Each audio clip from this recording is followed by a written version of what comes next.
morning, Pastor Steve. I will be doing a 52 You Ponder That's based on the simple writings from the New City Catechism. There are acknowledgments each week to show you that they have given permission to use their excellent little booklet. So I hope you enjoy this series. So stay tuned. Good morning, Pastor Steve here. Number 18 in the Catechism, will God allow our disobedience and idolatry to go unpunished? Their answer is this: no. Every sin is against the sovereignty, holiness, and goodness of God, and against his righteous law. And God is righteously angry with our sins and will punish them in his judgment, both in this life and in the life to come.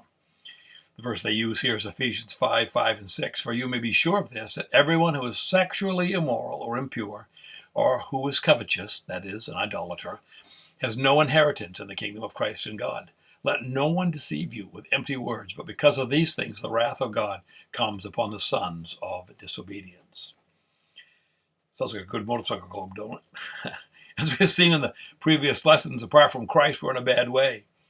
Judgment is not given to you or I in those areas in the world. That belongs to God, the righteous judge. God alone has the perfect knowledge to assess the heart of a person.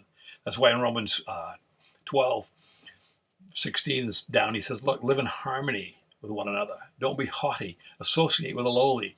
Never be wise in your own sight. Repay to no one evil for evil, but give thought to do what is honorable in the sight of all. If it is possible, as much as depends on you, live at peace with all. Beloved, never avenge yourselves, but leave it to the wrath of God. For it's written, vengeance is mine, I will repay, said the Lord.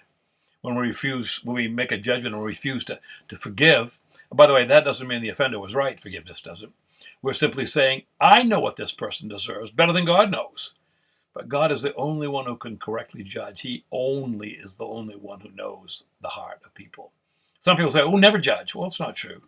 If you see a person abusing someone else, you can make a judgment that it's wrong and speak up. Chris Marley was on the waterfront a summer ago, and he was having a picnic out there, just sitting on the bench. I don't remember what he was doing. And then a man came out and he took a poke at this woman. Marley was a big boy. Strode right down there and said, young man, if you do that again, you're going to probably wind up on the ground. The guy got all upset. Well, someone else had seen it and called the police, so the young man was escorted off as he got toward his car. You got to make correct judgments. Chris could do it, and he could back it out. But to judge the motives of the heart, that's God's domain. Even the ones in this world who violate God's will and his word, who are not believers, they're not under your authority or my authority to judge. 1 Corinthians 5:11. Now I am writing to you not to associate with anyone who bears the name of brother if he is guilty of sexual immorality or greed or is an idolater or a viler or a drunkard or a swindler. Not even to eat with such a one. What have I to do with judging outsiders? See? Is it not those inside the church whom you're to judge? So those who say only God can judge me will get their wish. And they're right. We are not prosecuting attorneys, but must have a heart to point the lost to the greatest defense attorney in eternity. He alone is the righteous judge. You ponder that, Pastor Steve.